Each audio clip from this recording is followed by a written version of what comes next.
Welcome to Changing Suits. We're your hosts, Bao. And Taj, discussing the latest news, views, and general life for us Western Asians. Follow us on Instagram and Facebook, changing_suits, and subscribe so you never miss an episode.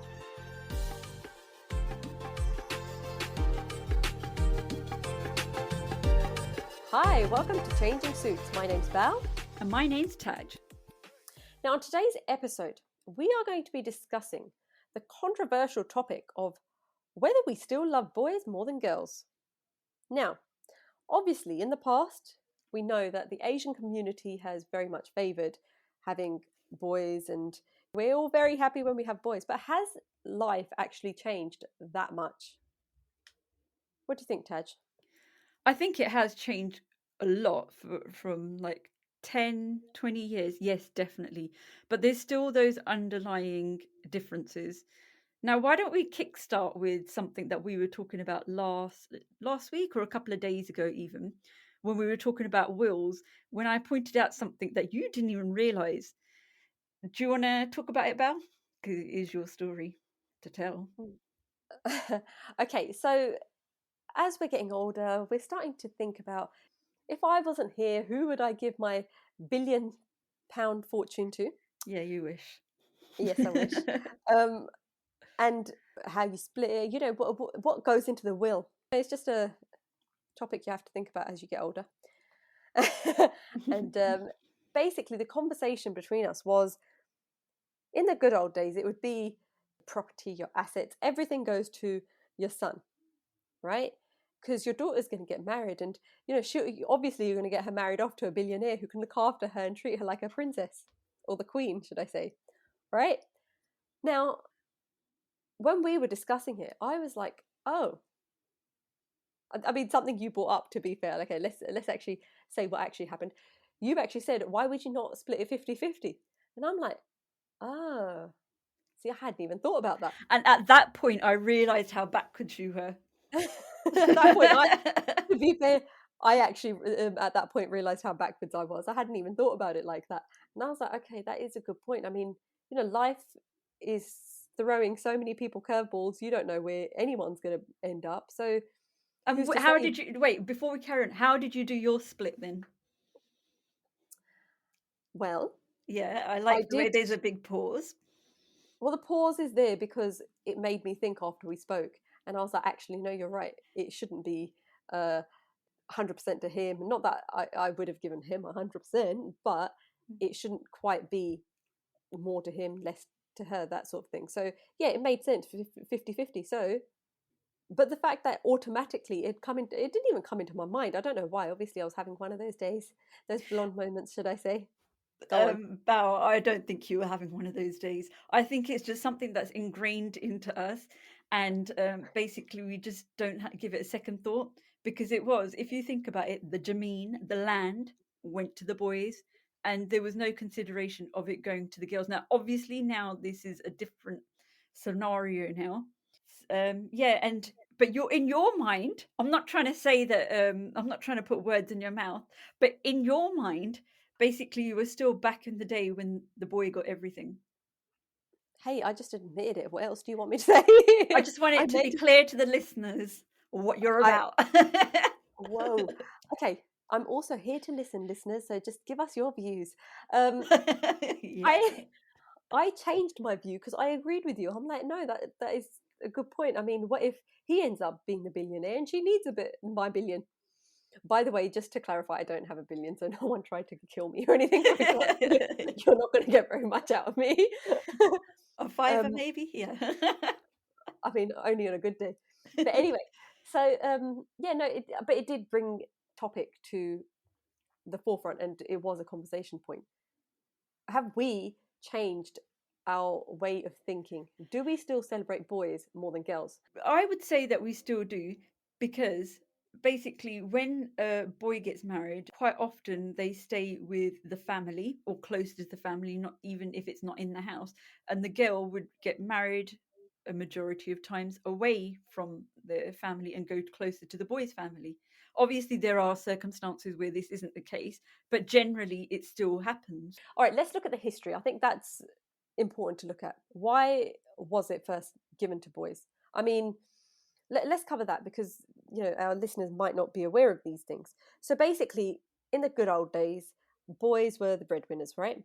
So they'd go out to work, they'd make the money, girls would end up staying at home cooking, I guess, and looking after parents, being the caregiver, right?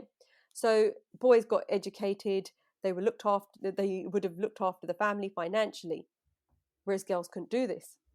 But then obviously what that meant was once she got married, she'd be looked after by her husband. Now, I know this is a very much old school way of thinking.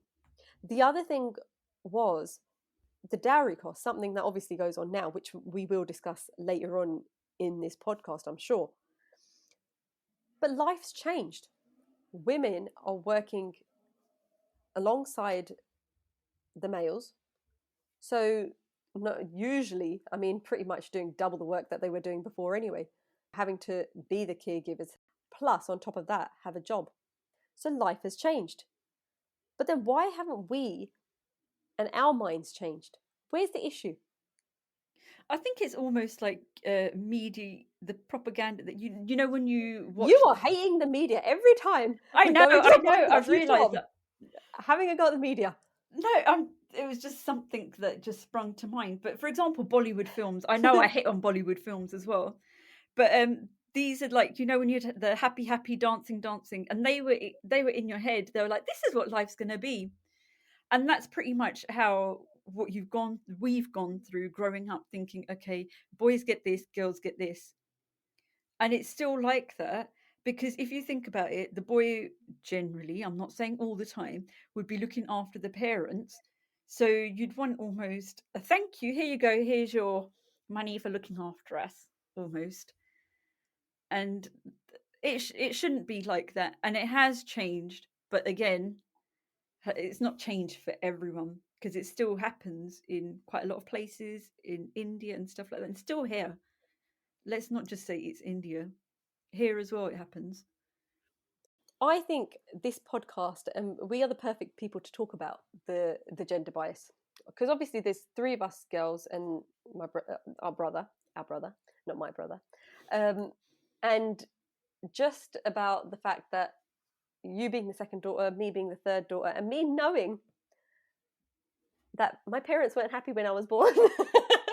No, I have to admit they weren't. I'm not going to say that they were. Hey, they weren't overjoyed when you were born as well. That is true as well. But I remember when you were born, like Dad came home and it was like, oh man, not another one. It wasn't even funny. It was really depressing. It was almost like someone had died. I'm not being out of order, but it was the mood was really somber, and it was like, oh, so he needed to tell my nanny, or you know, because they didn't find out beforehand. Because at that time, I think it was they weren't telling parents what gender they were having. Around that time, my mum was pregnant and stuff like that. They and aren't we so glad they weren't telling? Because I don't think I'd be. No, I'm joking. Who would you be doing your podcast with had I not been here?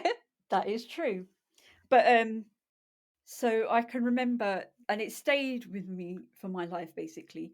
And my mum, when she had me, she was crying out of happiness. No, she wasn't out of happiness. She was crying because she was sad that she's had another girl. And her dad, our nana, said, look, basically buck up, stop crying, and just people want to see you cry and be down. And you just need to get on with it and make do. Not make do, but it was like, get on with it. You've had 3 girls. It's not the worst thing in the world. And for a man in that time to say that, how old am I? I'm not going to reveal. But quite a number of years ago to have said that is. But let's just also reveal that they had 3 girls as well. So we have 2 Marcia and 1 Mama. So it's the same structure, family structure there. Exactly. So he must have been obviously talking from his experience. Girls aren't that bad. They do bring some joy to life. just some, a glimpse. Just a little bit. But we had to face this, the 3 sisters had to face this a lot in our lives, where we were seen as Oho Kavildara. So basically, our parents, they've got 3 daughters, and there's a lot of burden on them. And this is something that we had to hear all the time from various relatives, friends. And do you remember when we went to India once and we were walking through the Bend, so the village? Do you remember that? Yep. And I was going to say, look, although you're saying that, and I don't know if I'm just seeing life in more of a rainbow sunshine type of way. I mean, the only time I ever felt like that was this experience that you're about to say. Other than that, I mean, I had I my head think in the clouds. I think so. You must have been living in cloud cuckoo land because there was a lot of it. So this particular time we were walking in India, not in India, in a Bend, so a village, you In know, India. in India, Mhm. and there were the 3 sisters, and there were people standing outside their houses. In those days, they did not sitting in their houses cooped up like it is now, and they were shouted across the street or the gully to each other or the street, and they were like, "Oh my god, that's so and so's girl," and the other one's like, "But there's 3 of them." We know how to bring the town down, is how I took it.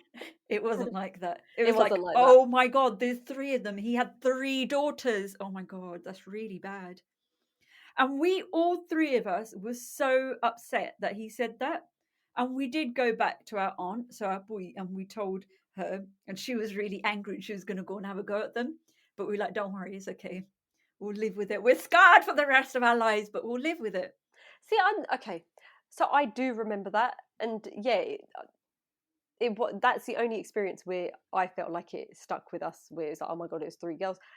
But you know, You say that. Another thing is like our brother being married, the only brother with three yes. sisters. Would you want to, and you say that you didn't feel that you experienced this, but would you want to get married into a family where there were 3 sisters?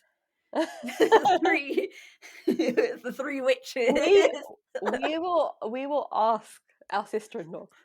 And to be fair, I feel like we overcompensate now. She's probably had to shut your mouth sort of thing. Because we do, like now, I get what you're saying, and now you've sort of mentioned that we are overcompensating by saying, look, is it okay what we're saying? Like, we don't want to be one of those sister-in-laws. We overcompensate to the point where she probably thinks, okay, chill out, man. Like, seriously. Of course, we'll get her on the podcast and she can tell everyone how great we are. Yeah. Yeah. Okay. No pressure on her. But Of course we do. yeah, Of course we do ask her to pick her favorite as well. no pressure. But there was that issue for our brother as well, being the only brother, that Yeah. he had 3 sisters, and basically he'd have to go and visit all these 3 sisters and all the cultural things. There I'm is sorry. that. I'm sorry. When was the last time he came to see you? In reality, in reality, No, but people think the backwards way of thinking, where the brother has to give the sisters all this sort of stuff whenever he goes a visit, whenever he comes round, he has to give them something because do you they know come what? from I'm high actually going blood. to take advantage of this and actually say this to him. Come around more often because you're supposed to come around. You're the brother. But Let's it do this does. then. But that is what someone would think. Basically, if there was a girl, well, he is married now, but yeah. So yeah, so you lived in Cloud Cuckoo Land, obviously.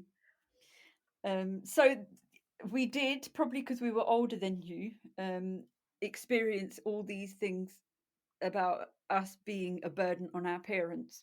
And when our brother came along, it was hallelujah. The world has saved us. We have a brother. And it's quite apparent that our parents wanted a son because they had 3 daughters and then they stopped at the son. And that happens quite a lot in Asian families. But then, see, this is the thing, and this brings it back to, has it really changed? Because I have many people that I know where we pretend, and I put little speech marks in there. We pretend that the girls are are equal, but we'll still stop at the son, right? But for example, I'll tell you in my own situation, and I'm going to be really upfront. When I had my daughter, I was happy, but I thought, oh my God, what's everyone going to think? And now, for God's sake, years ago, people used to think that, but still, I've got that mentality in my head. And then when I had my son, I cried out of happiness, thinking, oh my God, I don't have to have any more children. And it's still there. And no matter how much we pretend that we've got that equality, it still is not there. Because if a family has only got daughters, people do still judge. And the family that does have the daughters, they have to almost say, no, we don't care we've got two daughters. But obviously you do, because you're saying you don't care that you've got two daughters. It's always thought that the son will look after the parents. It usually is like that even now. So Yeah, traditionally it's like them. if you don't have that and the girls are married off, then it does become tough. And we can pretend now that it doesn't matter, but it does, because I know loads of situations where the parents are by themselves, or someone's in my mind that we know, the wife has passed away and now the dad is by themselves. They only have one daughter who is married, and he's by himself. So it does make it tough if we do stick to this traditional way of thinking of, once they get married, the son stays nearby. It doesn't. I'm not necessarily saying in the house, but nearby, and the daughters have to go wherever they need to go. But then, how do you change that is the question, because that would be the biggest thing, I think. Because we all know, I mean, as kids grow up, even people that have boys, they have their own share of problems between the boys, right? But maybe in like our kids' generation, things will change. If With it us, hasn't changed in our mind, and you said it yourself, it wasn't the case of, oh, I am biased and I just want a, I don't mind if it's a girl. It was literally ingrained in your mind that I hope this is a boy, and that was a natural response. It wasn't something that you. It wasn't. yeah. It was a subconscious thought, basically, is what I'm trying to say. So if it hasn't changed in our generation, then how can we say it's going to change in the next generation? If that stuff that's ingrained in us. I think it may change because think, for example, there are higher divorce rates. And before that wasn't accepted like 20 years ago, but now it's almost become the norm. Obviously, you've got all the stigma attached to it, but things are changing even with that. I don't even know if our kids want to get married in the future. Things are changing that much. So I think there is slowly but surely, I think things will change. But it also comes back to how we then bring up our kids. And I know a lot of the podcasts we've done already, we always say how we're going to educate our kids. But this, before I had kids, this was one thing that I always thought, where, how we dress up boys in blue and girls in pink, that then has an influence later on as to how they develop. Now, one thing I found having my kids, yes, we did do that, pink and the blue thing, if it wasn't white and yellow. But I found naturally my son did go towards cars, and I didn't push it on him. But that's because your husband likes cars. So he followed, and I've seen that he does a lot of things that your husband does because he uses him as a role model. I mean, for myself, I used to put pink on my son. And I remember basically and I used to live in Norway, and the reason why I had done it was for a very stingy reason, is because we used to buy many layers of clothes, and the first layer was wool. And it was pretty expensive to buy the layers. So I thought I'm just going to reuse it for my son. And then when I FaceTime my dad, he's like, "Ekifier, what have you put on him?" Oh my God, shock, horror. I've put pink on my son. And in quite a lot of the photos, he is in pink. And so even we've got that gender where we think, okay, we better not keep them in pink. That didn't stop you though, did it? You just being It cheap. didn't stop me. It didn't stop me because I was being cheap, and I don't think it's a big issue. And my daughter, she doesn't go, she says it, I don't know if she's doing it just because she wants to be different, but she's like, I don't really want to wear that much pink. I like different colors, and I want to wear t-shirts with planets on them and dinosaurs. Mum, why can't we find that in the shops? I was like, it that's doesn't. that's interesting, the fact that you can't find it in the shops, because then this is not just a small issue within the Asian community, it then becomes a bigger issue in the community as a whole, doesn't it, really? If Yeah. you can't find those tops. Well, let's talk about that. Like, for example, if we're going to go out just on an occasion, the girls will wear Indian suits, but the boys, they can get away with wearing just trousers and shirt. Oh my God, do you know what? Do not get me started on. We've had this on the weekend where I had the same conversation with my kids. I said to her, my little one, "Look, you need to wear a suit," and she's like, "But then, my son isn't wearing whatever he. Why isn't he wearing a suit? Oh my God, it's such a headache. I swear, it's such a headache." And the way we handle that is just be quiet and wear the suit. I'm like, yeah, basically, because I didn't have time that day either. I ain't got time for this argument. Get But ready. they should wear, the son should wear, which I don't do, even though I'm arguing. The son should dress up as well and wear a kurta pajama. Hey, wait a Uh, second. I got him to wear jeans. I mean, the fact that I got him to wear jeans was my dress up. I usually have jogging bottoms otherwise. No, but we're pushing our kids to have this divide because we're like, no, you got to wear the suit, but it's okay for the boy just to wear casual stuff that they would wear every day. So we're implementing those bias. And this is what I'm trying to say to you. How are we expecting our kids then to get out of this gender bias if it's us enforcing it? Because again, it's been naturally ingrained, right? We're going to go through later on in the podcast. I'm going to cut this a bit short, only because I think a few things that I've researched on as to how we can move away from this gender bias and hopefully change kids' generation at least a bit. But I just wanted to pick up on something you said earlier, because we picked up on the fact when we were born, our mum and dad were a bit upset and that there were so many girls. And also when they saw your son dressed in pink and my dad went crazy. But I want to be fair on them, because the way dad especially has changed over the years has been incredible and also been very important in our lives. Yeah, I completely agree. I mean, from a man that came from India, a really traditional way of thinking where boys go out to work and the girls stay at home, to someone that's changed. They say leopard can't change his spots. He's the exception to the rule, I will say. I mean, he's pushed us every way he can. I mean, from the start, when we were younger, he used to encourage us to go to martial arts because he said that's really important for a girl. Well, at that time, we didn't have our brother, but for a girl to learn self defense, for a girl to be independent. And there was a point in his life where things did change and where he wanted our older sister to get married when she was 16. But that changed because he was just an old way of thinking. But that changed when he, like, in the family there were some divorces, some really messy ones, and basically he realized that a girl should not depend on a man and she needs to be independent. She needs to have her own education, and things from there, it just pivoted.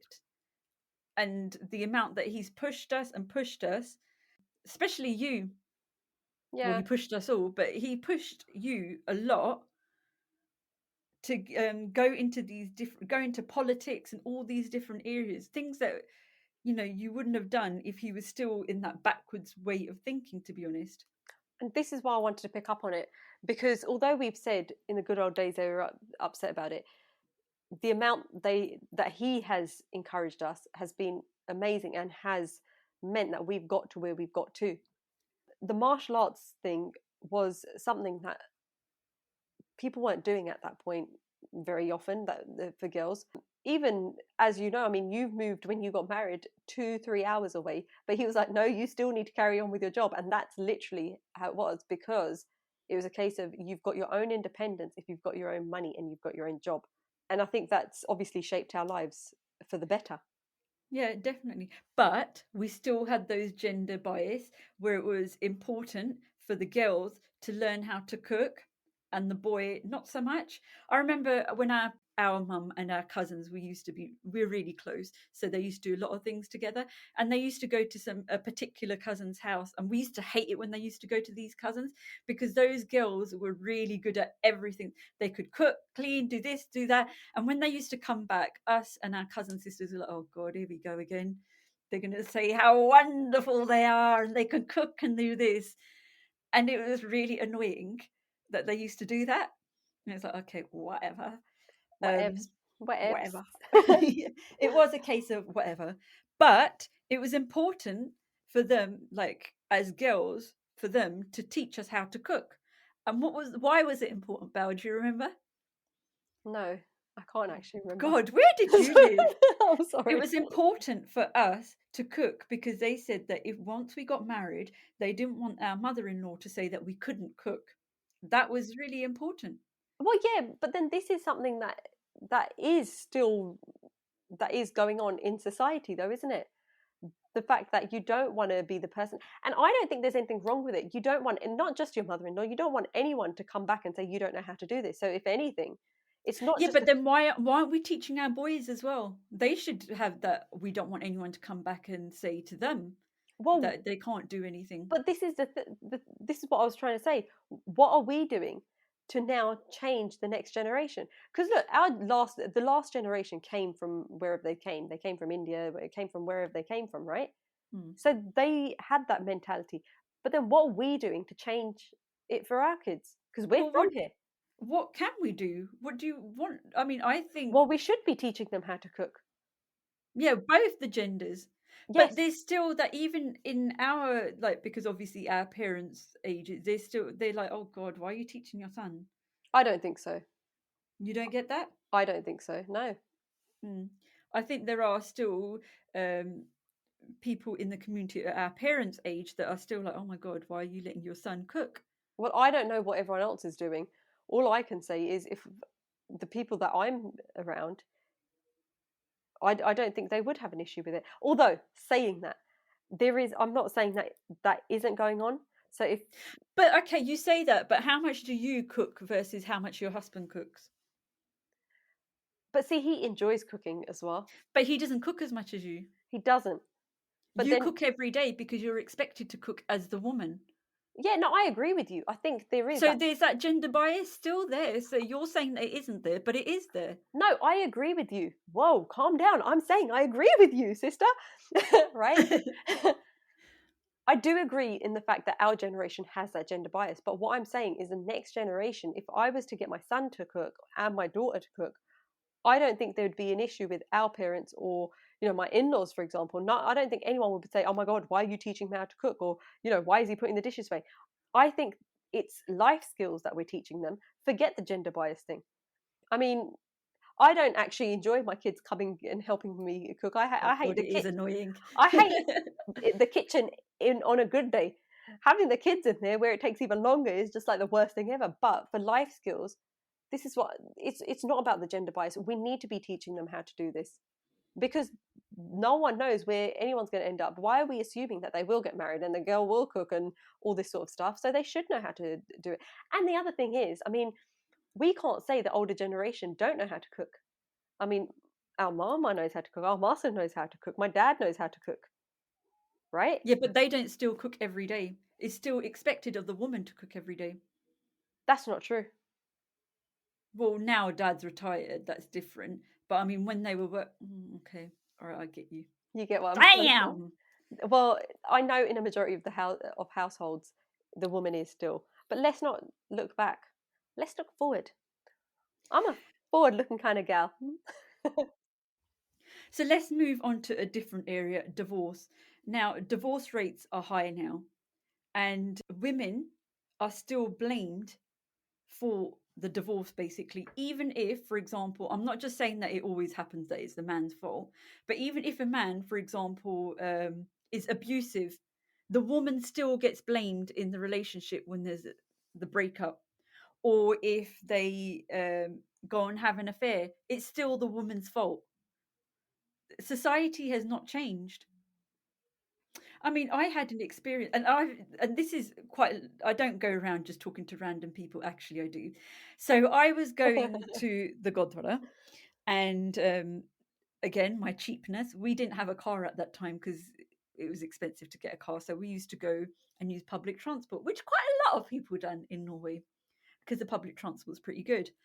But I met a few women actually, and it was almost like week by week. I met these women, and they were divorcees, and they weren't going to their usual Godvara or temple. They were coming to the one that we went to, and the one that they went to was about an hour away. And I go, okay, why aren't you going to your own one, the local one? And the reason for that was because they didn't want to be judged, and they didn't want anyone to know that they had a divorce, and they didn't want people to judge them. So out of shame, they were coming somewhere else because the community had made them feel as if it was their fault. But then, do you think that was also because, again, the woman ends up moving to where the guy's family is? In which case, everyone around would be the guy's friends and family. No, quite a lot of, even not even just like, quite a lot of the people, they would have built up relationships. They would have been even friends and stuff, not just family that are, having this, hey, it's her fault. It's friends as well that are blaming the woman. So no, I don't agree with that. I don't think it's just because they've moved to an area where the guy lives. But the other part of the whole divorce thing is the fact that the community's opinions matter so much. Well, this is funny because when we have weddings, and we have quite, like, before COVID, we were having quite big weddings, and I think they started again. And you used to, back in the day, you used to invite a whole Janet, so guests, because they would be your basically prove Your that you got vajolla, yeah, yeah, your yeah. vajola, to say, hey, if anything goes wrong, we'll help you, and we'll help you get through it. You don't get that anymore. Now it's like you're just inviting a whole load of people just to party, and when it's times are bad, I don't think people come and help you. You might get an odd here and there, but you don't get people who do. It's not. But then this is what I'm trying to say. If someone's going through a divorce, and yes, your friend or whoever that lady was in Norway, was then going to a different place, why should we care what the community's saying? If you're doing the day to day, whatever it is, whether they're being abused or whatever it is. Because the commute, it matters still. It mentally, you're, even if anyone's not saying anything, it's still on your mind. Say if you were sitting in an office and someone was like, "Oh my god, she's smelly," or something. Um, you'd think, "Oh my god, they're talking about me. They're thinking about me," and this does psychologically play with your head. And what the community says does matter.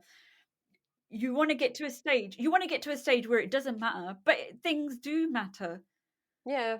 Okay, so see, even the sort of mental health side of it, we are finding that Asian women are being affected. The depression rates have always been higher for women than they have for men, especially in the Asian community. And that trend is continuing even now. Why do we think that is? Because Asian women are almost trapped. They feel that they can't talk to anyone, that they will be judged if they come out with, hey, this is happening at home, and almost blamed. And it is the case because they are getting judged by the community. It is the woman's fault of why the split happens. It isn't, but I mean, the community is saying that it is. And that's why they keep everything behind closed doors. The abuse, and it does happen in other communities as well.